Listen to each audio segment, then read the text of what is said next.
আমরা অনেক সময় অনেক জিনিসকে বুঝতে পারি, শনাক্ত করতে পারি কিন্তু বোঝাতে পারি না। এই যেমন ধরো তোমাদেরকে যদি আমি প্রশ্ন করি, বলো তো একটা ক্লাসিক বাইকের নাম, তোমরা অবশ্যই উত্তর দেবে রয়্যাল এনফিল্ড। যদি জিজ্ঞেস করি বলো তো ক্লাসিক্যাল মিউজিক, অবশ্যই তোমাদের মধ্য থেকে কেউ কেউ বলবে বিষ্ণুপুরী সঙ্গীতের কথা বলবে। আবার যদি জিজ্ঞেস করি বলো তো কয়েকটা ক্লাসিক লিটারেচারের নাম, তোমরা অবশ্যই বলবে রামায়ণ মহাভারতের কথা। কিন্তু যদি আমি তোমাদেরকে প্রশ্ন করি ক্লাসিসিজম কি বা ক্লাসিক বলতে ঠিক কী বোঝায়, হয়তো এই প্রশ্নের উত্তর দিতে গিয়ে তোমাদের হোঁচট খেতে হবে। আজকের ভিডিওতে আমরা আলোচনা করব ক্লাসিসিজম সম্পর্কে।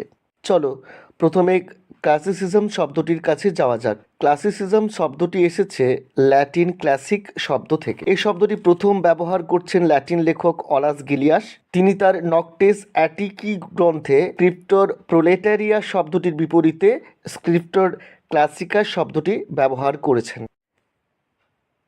ক্লাসিসিজমের ধারণাটি এসেছে গ্রিক এবং ল্যাটিন সাহিত্য থেকে। ক্লাসিসিজমের সময়কাল খ্রিস্টপূর্ব প্রথম শতাব্দী থেকে খ্রিস্টাব্দ প্রথম শতাব্দী পর্যন্ত। ব্যাবিড ক্লাসিসিজমের যে সংজ্ঞা দিয়েছেন তাতে বলেছেন classical is everything that is representative of A class. এখানে মাথায় রাখতে হবে ক্লাস শব্দটি। ক্লাস বলতে তোমাদের শ্রেণীকক্ষ কিন্তু একদম নয়। এখানে ক্লাস বলতে জাতি, ক্লাস বলতে সময়। যেমন ধরো প্রাচীন যুগ, মধ্যযুগ, আধুনিক যুগ, এই বিষয়গুলোকে তিনি ক্লাস এই শব্দবন্ধের মধ্যে আনছেন। মূলত ক্লাস শব্দটি তিনি দেখাতে চেয়েছেন এই সময়ের মধ্যে, অর্থাৎ খ্রিস্টপূর্ব প্রথম শতাব্দী থেকে খ্রিস্টীয় প্রথম শতাব্দীতে রচিত গ্রিক সাহিত্য সম্পর্কে। অর্থাৎ মূলত যে সময়টা ছিল গ্রিক সাহিত্যের ক্ষেত্রে আলেকজান্দ্রিয়া যুগ। আবার আমরা দেখব এই আলেকজান্দ্রিয়া যুগের কবি সাহিত্যিকদের যে বিশেষ দৃষ্টিভঙ্গি, সেটা পরবর্তীকালে অগাস্টান যুগের সাহিত্যে প্রতিফলিত হচ্ছে। আর এর উৎসে রয়েছেন অবশ্যই প্লেটো। প্লেটো যে কোনো শিল্পকে মনে করেছেন অনুকরণ, কিন্তু তারপরে অ্যারিস্টটল বোঝাতে চেয়েছেন কাব্যের অনুকরণ মিথ্যে নয়, তার সঙ্গে মানুষের অন্তর্গত ভাবনা চেতনার প্রতিফলন রয়েছে।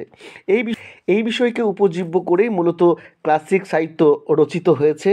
পরবর্তীকালে হোরেস, লঞ্জাইনাস এরা ক্লাসিক সাহিত্য সম্পর্কে তাদের মূল্যবান ভাবনা চিন্তার কথা আলোচনা করেছেন। ষোড়শ শতাব্দীতে আমরা পাচ্ছি জেসি স্ক্যালিজারকে। তিনি তার পোয়েটিকা গ্রন্থে অ্যারিস্টটলের ইমিটেশন বা অনুকৃতিবাদের বিপরীতে কিছু কথা বলেছেন। এই সমস্ত কথাগুলোই ক্লাসিসিজমকে দৃঢ় ভিত্তির উপরে উপস্থাপিত করেছে বা প্রতিষ্ঠিত করেছে বলা যায়। ক্লাসিসিজম বা ক্লাসিক্যাল আমরা যাই বলি না কেন, এগুলো কিন্তু সম্পূর্ণভাবে বা নির্ভেজাল সাহিত্যের বিষয় নয়। আমরা দেখতে পাবো ক্লাসিক্যাল আর্ট রয়েছে, ক্লাসিক্যাল মিউজিক রয়েছে, ক্লাসিক্যাল লিটারেচার রয়েছে, আবার ক্লাসিক্যাল সিনেমাও রয়েছে। কিন্তু এই যে শব্দগুলো ব্যবহার করছি, ক্লাসিক বা ক্লাসিক্যাল বা ক্লাসিসিজম, এর যে মূল বিষয় সেগুলো আমাদের একটু বুঝে নিতে হবে। এই ক্লাসিক শব্দবন্ধ দিয়ে ক্লাসিক শব্দের মাধ্যমে বোঝানো হয় যা কিছু প্রাচীন, যা কিছু তত্ত্বনিষ্ঠ, যা কিছু সনাতন ভাবনার পরিপোষক, যা কিছু দেশীয় সংস্কৃতির ধারক বাহক ইত্যাদি বোঝাতে ধ্রুপদী বা ক্লাসিক শব্দ ব্যবহার করা হয়। মূলত এই সমস্ত কিছুর বিশ্বস্ত প্রতিফলন যার মাধ্যমে ঘটে, যেখানে ঘটে, সেটাই হয়ে ওঠে ক্লাসিক। ক্লাসিক সাহিত্যের কিছু বৈশিষ্ট্য রয়েছে।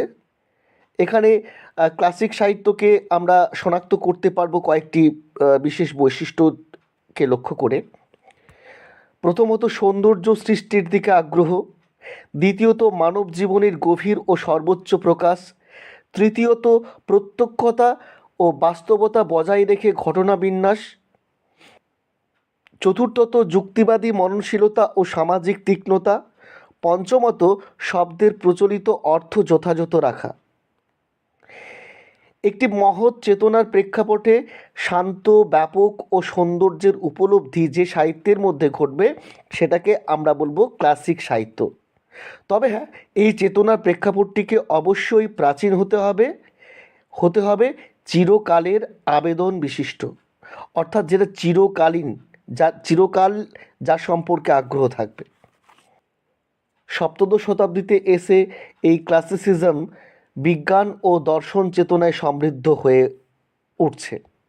এর ফলে এই ক্লাসিসিজম থেকে আরও একটি নতুন শাখার জন্ম নিচ্ছে, যাকে আমরা বলবো সিউডো ক্লাসিসিজম।